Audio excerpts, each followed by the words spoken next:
excited to get going with this announcement.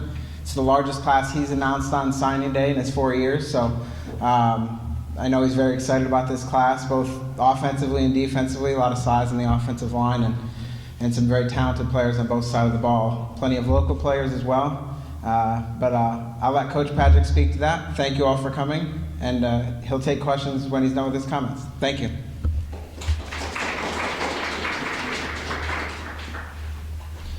All righty. Thank you, Brennan. Appreciate it. Well, it's a great day. It's a great day to be a Hawk. Certainly a great day and recruiting day across the country. Every coach gets a chance to get up and talk about the student athletes that they bring to their campus. It's a great day for the university, our football program, local high schools, really the Midwest region for us.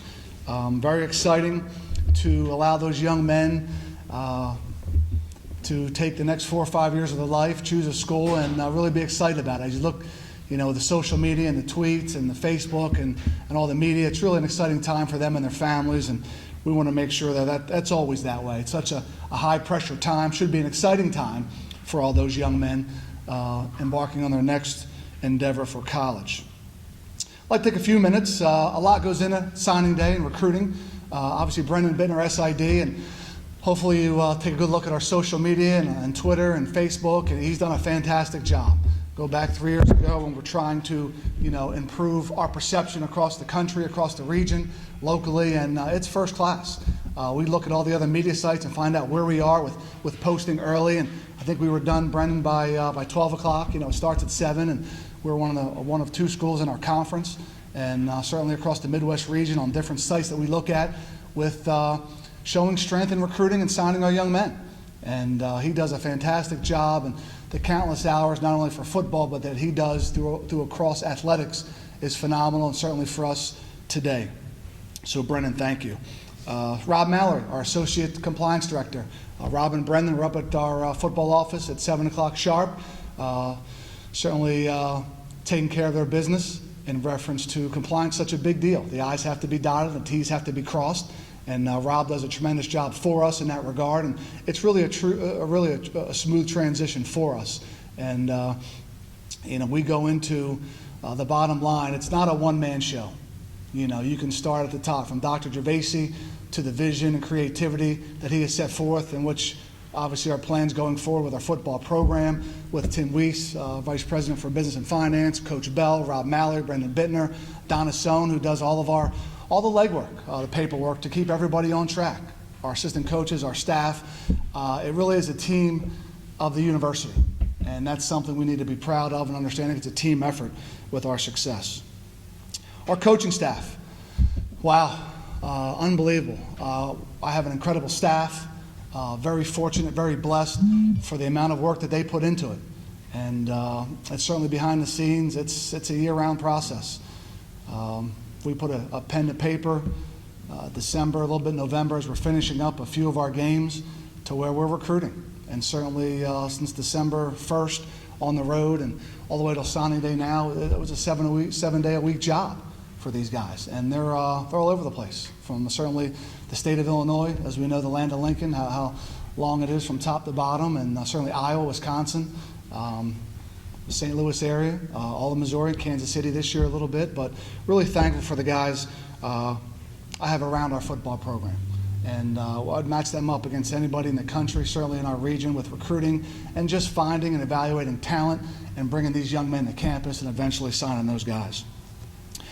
A little bit of background. Again, we talked about December, out on the road for 2 weeks through 250 schools with our staff.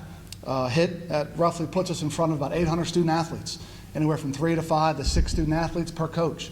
Those high school coaches will put you in a conference room with anywhere from 1 to 7 young men, and certainly gets our name out there perception-wise. We had 128 families visit campus. Very proud of that. Certainly it's a numbers-driven game in recruiting.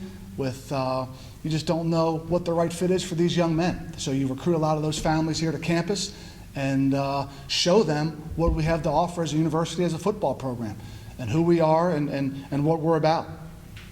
So our perception is reality for what we do.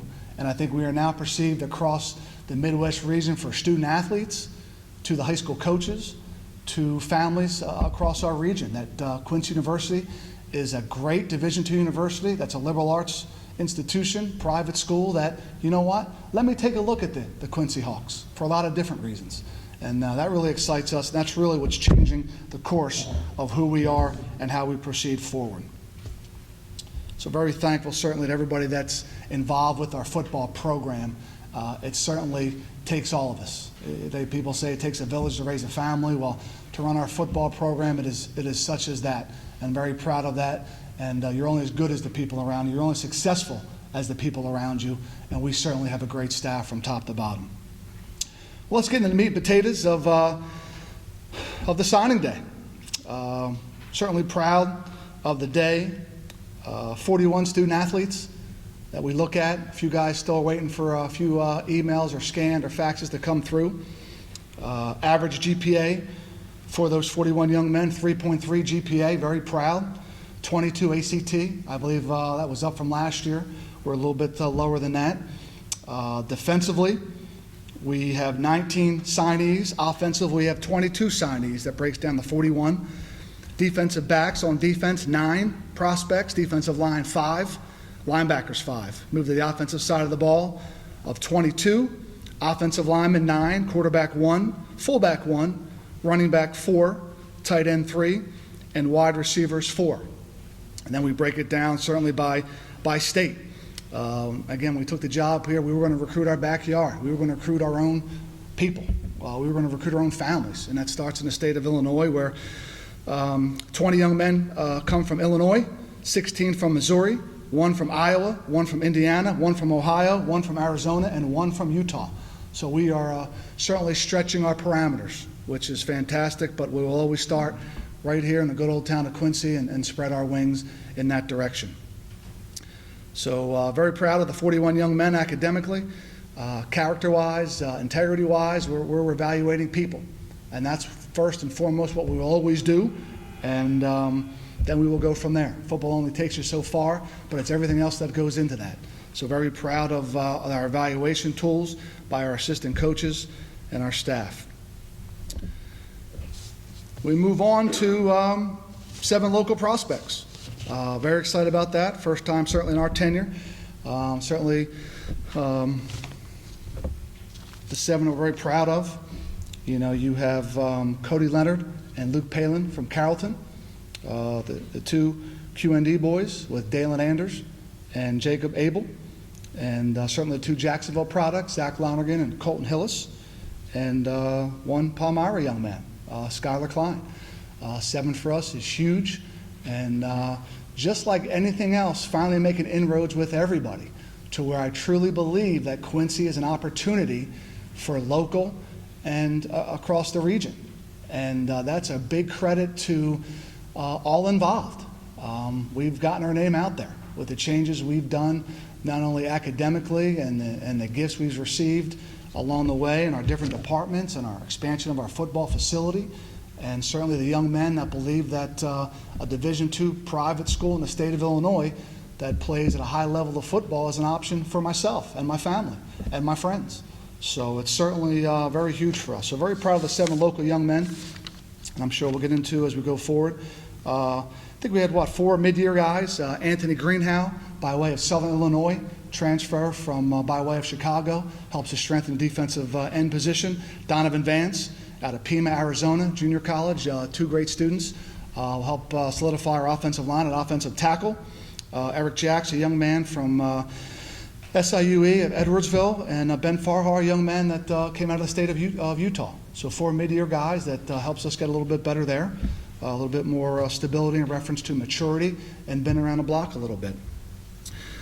Certainly we continue to grow in the Jacksonville-Springfield area. Certainly we continue to grow in the St. Louis area and the breakdown of certainly the state of Illinois and the St. Louis area. And then Kansas City, a few young men out of Park Hill High School, great high school program that made a lot of noise sure in their time of their existence in the Kansas City area. Continue to talk about Iowa and Wisconsin a little bit, but golly, we're reaching out. Our name is getting more known, and as we go forward this spring as far as recruiting and into 2016 and 17 and 18, I believe it's going to be a little bit easier for the Quincy Hawks. So very excited about our class. Very excited about the players we have coming in. A great pool of young men. As Brendan mentioned, I think we were 41 today on signing day. I believe we were at 29 last year. So just, a few more extra, a dozen extra, just shows the strength and power and the perception of our university and our football program. So we continue to push in that direction. So with that, I'll open it up to questions, certainly to the media, certainly to our people from administration and the people in the crowd.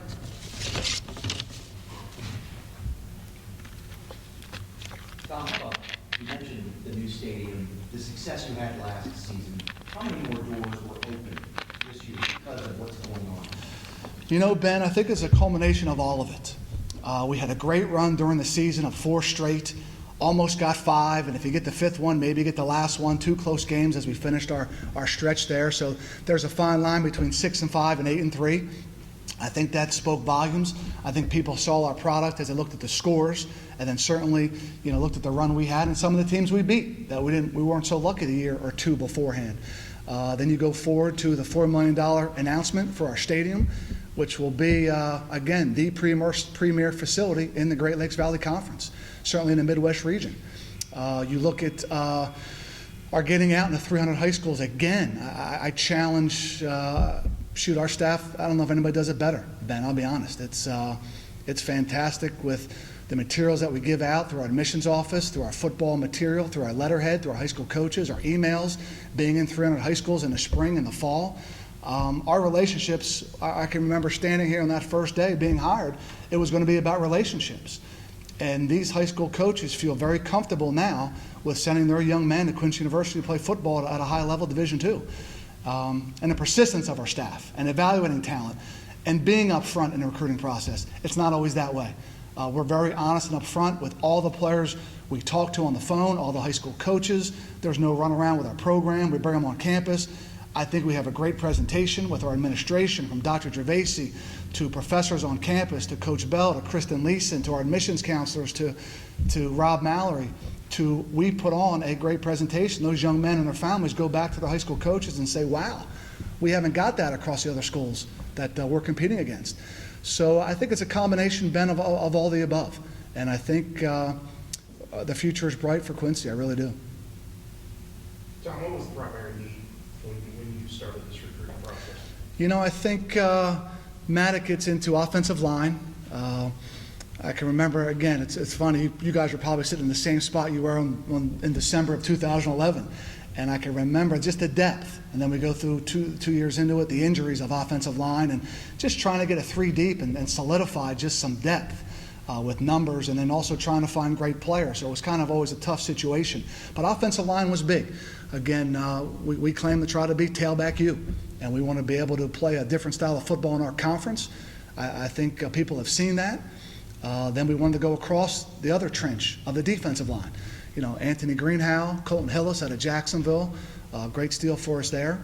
And then you get into getting depth at tailback. Chris Harris, Rookie of the Year. Dante Flowers, 1 more year left. You got to continue to look class to class and how you continue to build that. Certainly Dalen Anders, Darius Burse, fantastic. Nick Delgado. Just trying to get a right mix of guys in there. We have returners in the secondary. Just trying to find a couple safeties, a couple corners to fit in with the group we have. And they were probably the biggest needs for us. We tried to get bigger. I think we did that on both sides of the ball. And I think our athleticism has increased as well. The linebacker position with McGirt and McKinney. Certainly Cody Leonard, steal for us, very athletic, very explosive. Clayton Cole out of Kansas City. I feel like we hit home runs in a lot of places. I talked to our staff, who stands out to you? It seems like they're all solid Division II players for us. I'll leave it up to you guys and other people, certain schools missed on these guys. I saw a couple of tweets and a couple of the 1AA tweeners or preferred walk-on guys, and they may very well have been, good parts for those schools, but we landed those young men, and I really believe there's going to be some All-Americans in this class, all-conference players, possible some Rookie of the Years as we move forward. Are you finding that you're able to recruit more true D2 players and not have to wait okay, we got to fill some spots, we'll take what we can get? but now you're able to really build. I really do. Again, with 41 on signing day for us is huge. It changes the perception of who we are, and we give those kids that visit our campus as much time as they can to visit other schools and make a decision. But the business part of what we do is we're going to sign our guys on signing day. Maybe the old way was to sign a lot of guys later. The head high school coaches are telling those young men, listen, Quincy will wait. You might get a better offer. Well, we're going to do our due diligence and find young men that want to come here. But now the high school coaches and those families know, listen, Quincy's going to give you a great offer. And they're going to sign their guys on signing day. So if you're interested and you think that's a great fit for you, you might want to go ahead and make your decision. As long as you visit, I never want to pressure a young man into doing that. Visit your 2 or 3, 4 schools. Compare us against all those schools. And I challenge you to come back and say this wasn't the best place that you visited. Might not be the right fit sometimes. It happens for whatever reason.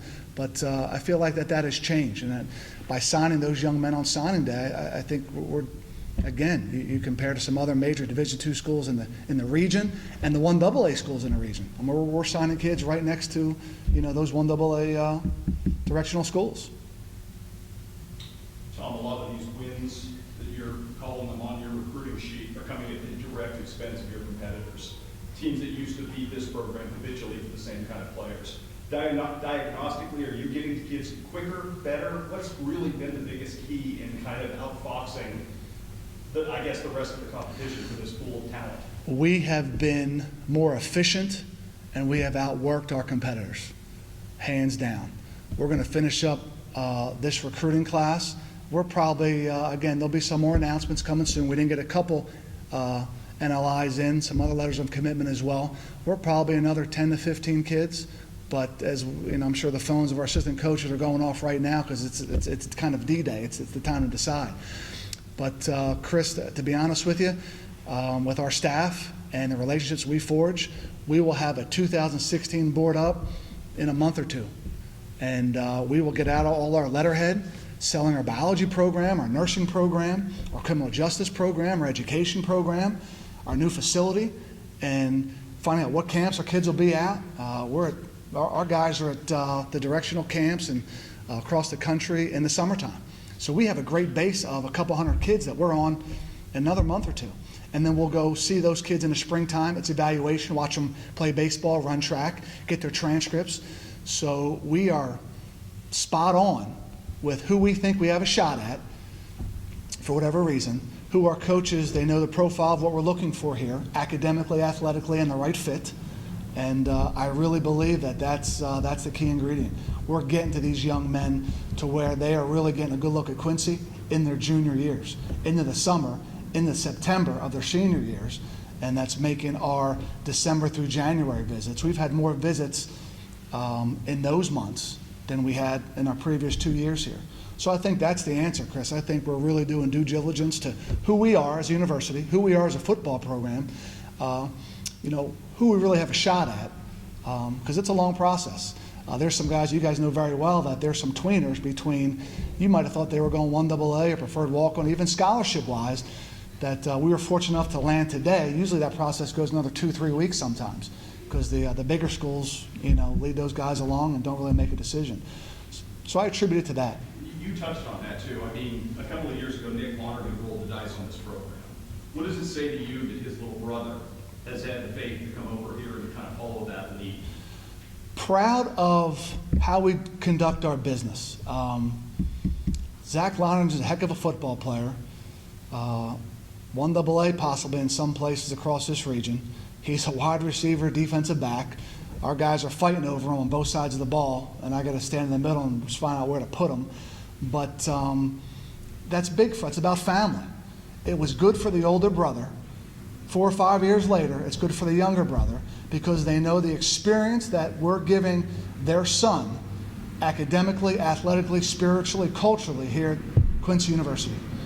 And it's great to recruit the families when they have 2 or 3 other sons looking for a program. And it's no different than your best friend's son going there, and it was good enough for him. And we got a little bit of that this year too, where that father said, it was good enough for so-and-so, and why don't you take a look at Quincy? And sure enough, that's how it works out a little bit. And Zach's going to be a great player for us. And without Nick, 4 years ago, rolling the dice on this program, heck of a player in his own right, and hoping to have a great senior year for himself and our football program. Now Zach can continue on that legacy. One quarterback in this class so far that I see here, Coach, is that more of what you like about Brendan Pierce, or is that still kind of a point of emphasis for you in the next couple of weeks to months? Brendan's a good football player. Glad to have him in our program. Again, worked him out, watched him on film. He's a good fit for us. We're business side of it, good player, and thought he could compete here. Nick's going to be a senior, obviously, and then you turn it over to Robbie Kelly, Jake Kaiser, Brendan Pierce, where Mason Murray is now a two-way player at wide out. Talked to Mason a little bit, so you're trying to get depth at that position, and Brendan thought this was a great fit for him and thought when it was his time, he'd be able to compete for a starting spot. That's always the toughest position as quarterback, because there's only one of those guys. But by classes, you kind of, and Nick Lonergan will tell you, and some of the other places I've been, after they get here and you have 4 or 5 guys in a class, Coach, thank goodness we have more quarterbacks in our program, because I'm tired of throwing my arm out with 7-on-7 scout team against the starters, throwing every rep, and we're not over recruiting, we're just building a class. So to answer your question, Brendan Pierce, good football player for us, fits the mold, can sprint out, very athletic, very competitive, feel like he's a steal for us. Tom, how important are transfers to fill immediate needs? Big for us. Are still finding our way.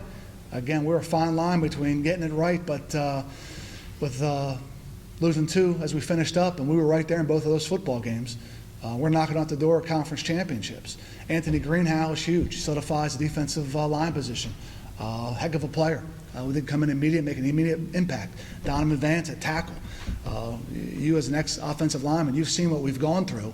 And golly, this is a great class offensive line-wise. I think with not only the returners coming back, that Coach Bass can continue to mold and mentor and get them to where we need them to, but we're adding some great pieces. We're finally getting some tremendous depth to where, 7, 8, 9 of those guys can go in at the drop of a hat with a broken buckle or a stinger in your arm or a broken shoelace, to where we won't skip a beat. So adding those guys is critical. But I'm not a wholesale junior college guy. We've said that from the get-go. Eli Tom, from previous year, undersized offensive lineman that without him, I don't know if we won 6 games last year. Great student, exercise science. Eric Poindexter, 3.3 GPA, and junior college kid by way of Virginia, looking for a home, looking for an opportunity. So we're trying to be spot on with those young men that we look at that are looking for a chance. And somewhere in their life didn't work out. We're not combing the country for junior college kids. It might not be the right fit here. But if it's right fit academically, socially, and football-wise, we're going to take a good look at you. Do those kids at all come to you and say, hey, Coach, I'm out here. I'm looking for a place to end, to wind up? The Learn about you. The emails are more stronger this year than they were in the first 2 years. The phone calls are much more frequent that we get. And going back, Ben, to what you were talking about, the perception of how, what has changed. Well, people are starting to recruit us a little bit, which is nice. So as we continue to gain success with what we're trying to do here, now we become, I use the term relevant all year. Now we become more relevant in the region, Division II, to where you're getting some good looks from some good players with possible some immediate needs. We played a ton of freshmen last year. Will we play a ton this year? I don't know. But that's also a selling point for what we've been calling the road less traveled. We're trying to build it to a championship level football, and we played a lot of freshmen. There's no guarantees to it. Special teams were huge because we played a ton of those guys, and then a lot of those young men got into 2 deep for us, and that was a culmination of us winning 6 football games. There's no question. Have you adjusted your recruiting pitch at all? Because when you first came here, you had to say, you could lay the foundation. Well, somewhere the foundation has been laid.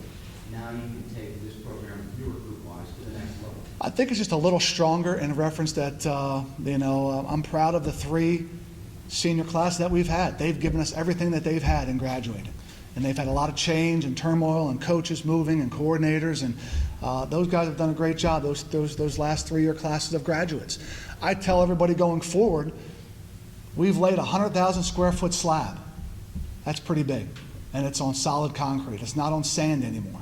And those guys are a direct correlation of that. And continue to tell the families on our recruiting weekends that our stock is at about $17. It's about to multiply, quadruple here shortly. So now the opportunity is, Tyler Riddle was our first academic All-American, back-to-back 2 years. We don't have anybody after that. Chris Harris was our first Rookie of the Year. Ike Onike, I believe, was our first team defensive player in a GLVC. So we don't have a lot of the other accolades that now you can come here and say 20 years from now, I was the first. We decided to choose Quincy because of playing on the new $4 million facility, premier, state-of-the-art. So there's still a little bit of first left. Who can be those next academic All-Americans, All-Conference players? Who can be those first-timers? And I think a lot of people are buying into that because that's very real. You can be a part of a great tradition. You can come here and start one. The foundation has been set. The Dan Camps, the Ike Onikes, the Kyle Lamprez, they built a foundation. They won't play on all those positive things we just talked about. But we are indebted to those guys for laying the foundation. Now it's the new guys can play on that in 2015 for the first year and look back 20 years from now and say, yeah, we were the first to win the first Great Lakes Valley Conference championship. So to a lot of people, Ben, that's very intriguing. Tom, up until, I guess, 2 or 3 weeks after the season, Cody Leonard was here from Army and some Division I, AA schools. You get him, what kind of player in this game do you? Cody Leonard's a steal for us. Very explosive, a 1AA guy. He's one of the guys we were referring to earlier. You know, Coach Kilday got on that situation, and we worked him out here. Chris, dunking a football, standing still, watched him on the field. His production. Again, one of the things that we talked about earlier was what's the difference in how you're evaluating? What's changing? The diagnostics of why are you guys more ahead than some of the other competitors? Evaluating talent. Cody Leonard's a 1A small college kid. That turns a lot of colleges off. How good can that league be for that matter? I've coached some great ones in some of the other places I've saw that nobody's even gone into some of those small schools, and those guys were 3-year starters or 4-year starters. Cody Leonard's one of those guys. I can see him having a direct impact on special teams immediately, direct impact athletically. He's got a lot of explosion, smart, high IQ, and for the production he had in high school, whether you're 1A or 8A, production's production. And that's one of the things, Chris, that we look at. We will evaluate at a high level, seeing a young man play on Saturday afternoon or in a state game or semifinal game or at a camp and not worry about the workout too much, not upgrade or downgrade, but saying there's no books out there, there's no weights out there, there's no 40-yard, 20-yard, 10-yard. Can he play or can he? And I think that's a great evaluation tool that our staff holds very high to what we see we're going to take. No matter how big or slow or heavy Cody Leonard may or may not be, he can play the game of football, and we recruited him as such. We think we got a steal there. Is the eye test the most important part of the thing? I think so.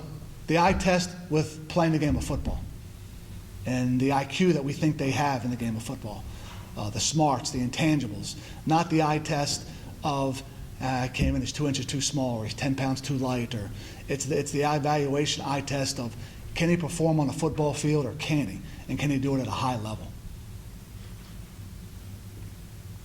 Anybody else? Very excited about the future of Quincy University football. We are certainly changing, Ben, as we talked about, the road less traveled to be a relevant school across the Midwest region. We're getting some fine young men. That I can promise you. That's the profile that we have looked at, the character, the integrity, the people. We are recruiting people. And I'm not so sure everybody else is at some time or another. Who are the blue chip guys in there? We're going to find out in 3 or 4 years. There's no science to it, but I think for us, we are recruiting quality, young men that believe that they can make a difference here, young men that want opportunity to come and get a great education from a great institution and play at a high level of Division II football, one of only 2 Division II schools in the state of Illinois. Proud to say that. And hopefully we can continue to move forward in that. And these young men have chosen us on a QU Dream Big. You saw a lot of our tweets, and that's what it is. That's what we're talking about today, media-wise. That's what we're talking about, university, is where can you see yourself and the opportunities you have in front of you to challenge yourself and say, you know what? I can help change that program forever. I can look back 20 years from now and say, you know what? I was a part of something special. And even more than that, I was a part of changing that culture and making that place what it is today as far as a high football program, winning conference championships, getting into the playoffs and moving forward. So we'll continue to be very diligent with our approach, our staff, our administration, the support that we have here. We've really flipped a coin on this whole region about the perception that now is a reality of how people look at Quincy University as a small private liberal arts school in the great state of Land of Lincoln. So thank you all for coming today. Appreciate all the support. Really congratulate to all the young men across the country, all these young men that have chosen Quincy University and their families. Welcome to the Hawks football family. Very, very eager to get started with you guys on campus. Very thankful and humbled that you have chosen the Quincy Hawks. We'll look forward to your arrival on campus and see how much we can all vision and dream as the future grows near. So thank you all for coming, and it truly is a great day to be a Hawk. Thank you.